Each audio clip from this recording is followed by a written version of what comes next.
Bien, volvemos al tema fútbol para todos porque estamos con el doctor Leandro Despuy, que fuera el presidente de la Auditoría General de la Nación entre el año 2002 y el año 2015. Prácticamente 14 años ocupando el cargo de presidente de la Auditoría General de la Nación, con lo cual, doctor, gracias por estar con nosotros para todo el país.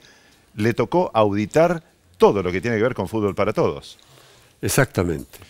O sea que todo esto que se está revelando, que muchos pensaban que era efectivamente este tipo de pago de coimas y demás, usted lo conoce muy bien porque le tocó investigarlo. No solamente investigarlo, hacerlo conocer, denunciarlo y encontrarme con enormes dificultades para que el mensaje fuese de alguna manera recogido. Y la verdad es que es uno de los informes emblemáticos, entiendo yo, porque no hay ningún tipo de irregularidad que usted no pueda haber detectado o señalado.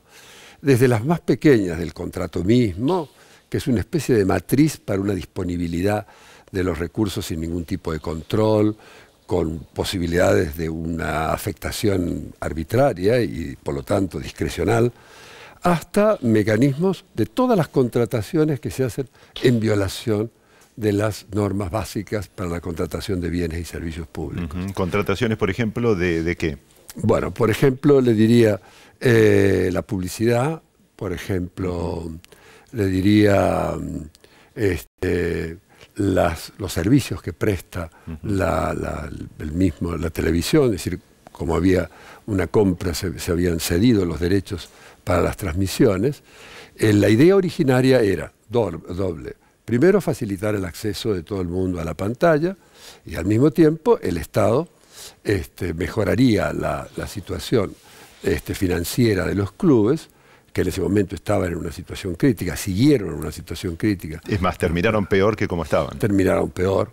Y a pesar de que el propósito era ese y la creación de algunos mecanismos de control para evitar desviaciones muy graves, no se logró ninguno de esos objetivos porque no hubo ningún mecanismo ni de control ni de afectación racional de los recursos.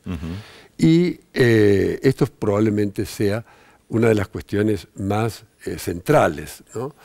Después, por ejemplo, todos los otros servicios que se contrataban, por ejemplo, para una serie de compañías alrededor de las transmisiones, como por ejemplo los speakers, los comunicadores, los periodistas, etcétera, lo hacían a través de una empresa que, en todos los casos, ese tipo de contrataciones se hacía por un sistema totalmente anómalo, que es, primero se presta el servicio, después no hay orden de compra, sino directamente se paga la factura que se presenta sin ninguna rendición de cuentas, ni previa ni posterior, ni una explicación racional de por qué se utiliza un mecanismo tan excepcional como es la orden de paga. Claro, con lo cual el control de los recursos parece imposible de realizar y allí se facilita el pago y cobro de coimas. Exactamente. Yo creo que ahí ya tiene gran parte de la afectación directa de los recursos. Pero también lo que pone de manifiesto los informes de la auditoría son con respecto ya a contrataciones internacionales. Esto que está denunciando Bursaco, por ejemplo, nosotros lo habíamos señalado en uno de los informes. Lo del pago de coimas. El pago de coimas. Y justamente 69 millones que nosotros habíamos detectado que había pagado en la jefatura de gabinete a Torneos, la empresa de Bursaco, identificada como tal, sin que hubiese una contraprestación preanunciada.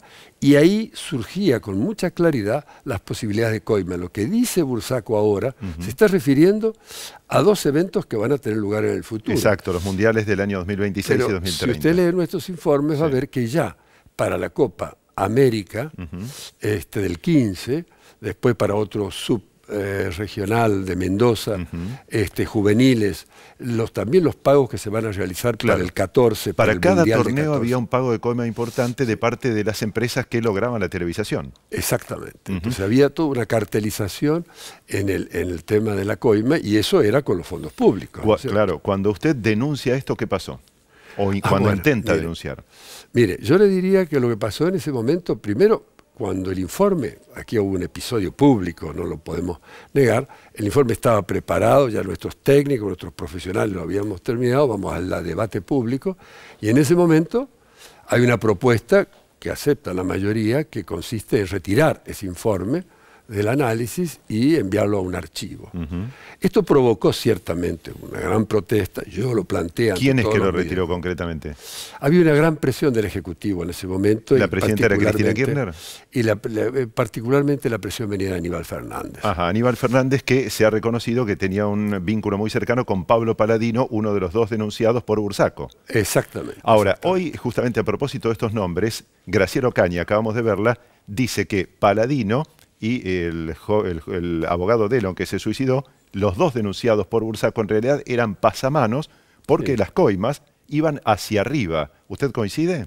Sí, entiendo que gran parte de esta corrupción que se generaba con estos pagos a empresas sin ningún tipo de justificativo son, en cierta manera, una distribución, diríamos, minúscula frente a este otro tipo de transacciones, que es la que ahora se están debatiendo a nivel de los contratos internacionales, en donde realmente las sumas que habían desviadas o que han sido objeto de hechos de corrupción son gigantescas. Fíjese que ahí es algo, la matriz en cada uno de los aspectos.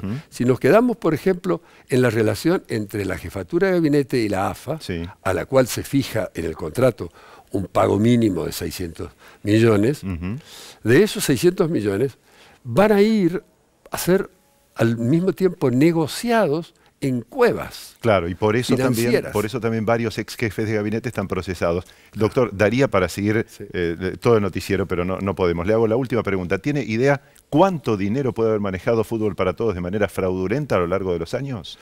Mire, sobre 5.000 millones, casi 6.000 millones que nosotros auditamos, y con desviaciones, y por lo menos un 25, un 30%. De 5.000 millones que manejó Fútbol para Todos en parte de los años en que existió. Exactamente. Muchísimas gracias, doctor. Leandro Despuy fue presidente de justamente la Auditoría General de la Nación y le tocó auditar a Fútbol para Todos durante años.